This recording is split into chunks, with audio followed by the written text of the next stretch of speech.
So, when you think of the Korean War and the aircraft involved in it, there are generally two types of things that come to mind. On the one hand, you have a propeller-driven plane carrying a lot of bombs on its wings.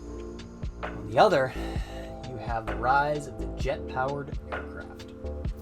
Today, we're going to be talking about the latter, the North American F-86 Sabre. This aircraft was basically a jet engine that the pilot gets to sit right on top of the air intake for. And the rest of it is, it's really just a jet engine. Like, it's just a jet engine with swept wings. It is one of the first swept wing aircraft to be used by the United States military, and it did its job pretty well. It was developed and kind of competed with the MiG-15, which is also a swept wing design, but the MiG, of course, was developed by Soviets. The cool thing about the F-86 was it was in that really early stage with the jets where we're still using dumbfire rockets, we're still using cannons, but we're going really fast when we do that. So a lot of the pilots that are training on the F-86 are pilots that were flying in World War II. This gave the United States Air Force and other flying forces that used it. I think it was just the Air Force for the United States, actually. Anyways, it gave them a huge advantage when it came to flying, because with the way Russians have a tendency to go into war, people don't do a lot of surviving their war. So at the end of the day, you're looking at a lot more highly skilled pilots on the American side, whereas the Soviet side, not so much. So with that being said, a lot of the pilots of the F-86 ended up being pilots who had already shot down several aircraft in World War II. They were already very good at dogfighting. And here, they got to show off at much higher speeds with slightly different risks, right? So the F-86 was about neck and neck with the MiG-15. The MiG did have its advantages. The F-86 had its advantages. They kept going back and forth.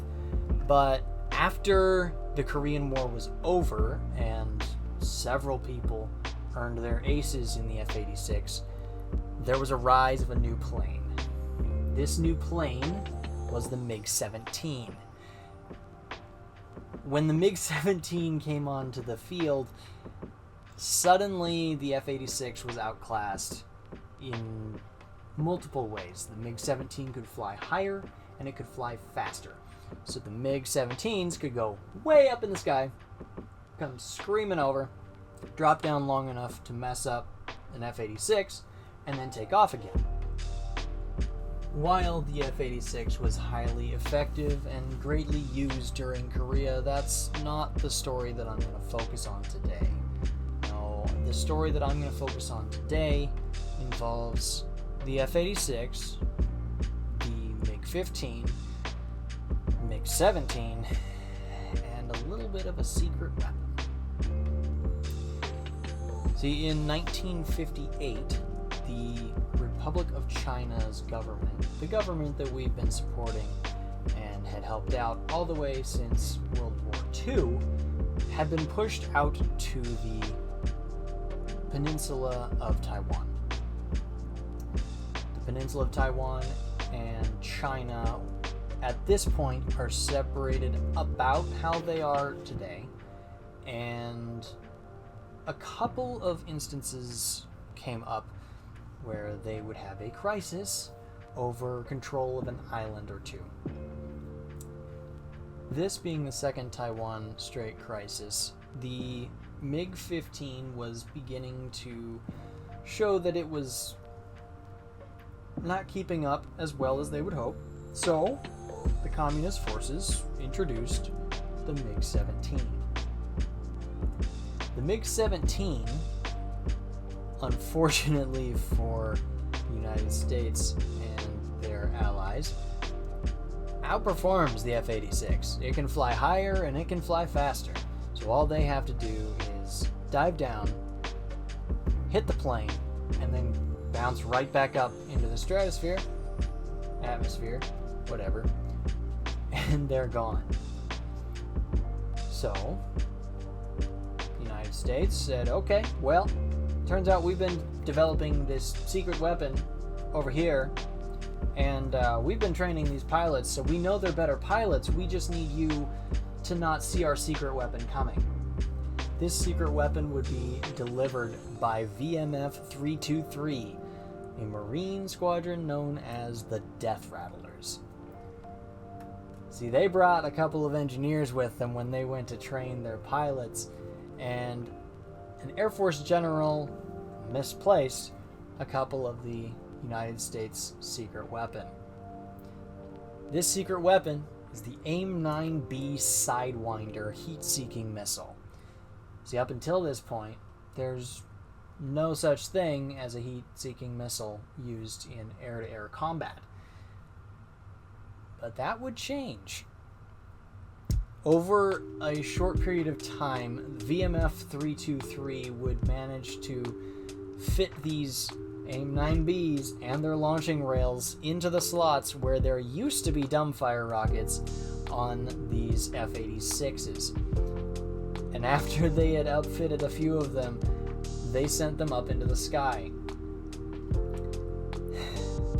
Having been better trained, the pilots only had to avoid the MiG-17s coming down, and then as the MiG-17s began to bounce out again, suddenly they've got this thing chasing them down, and then they blow up. This terrified the MiG pilots and absolutely leveled the playing field when it came to dogfighting. So it didn't matter if you had the better plane. If you didn't have that missile, you were done.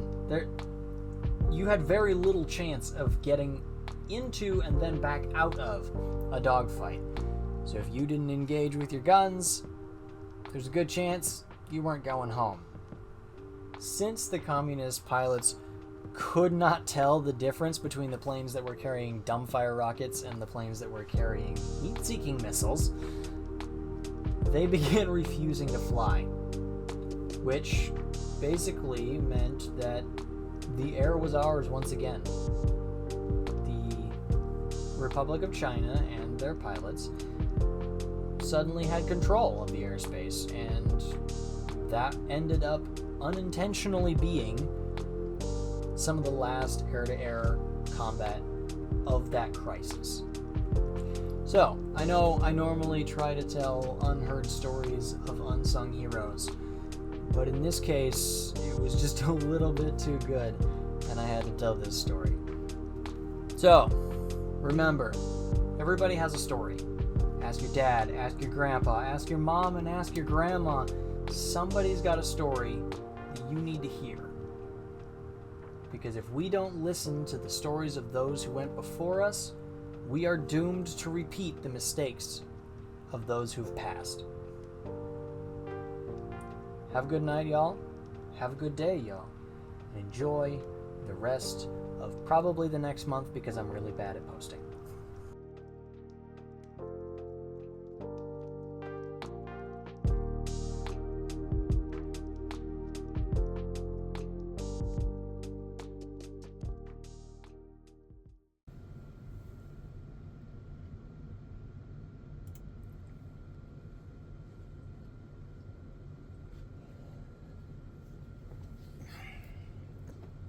So, today we're going to be talking about the North American... Nope, this isn't even how I start my videos! Ugh.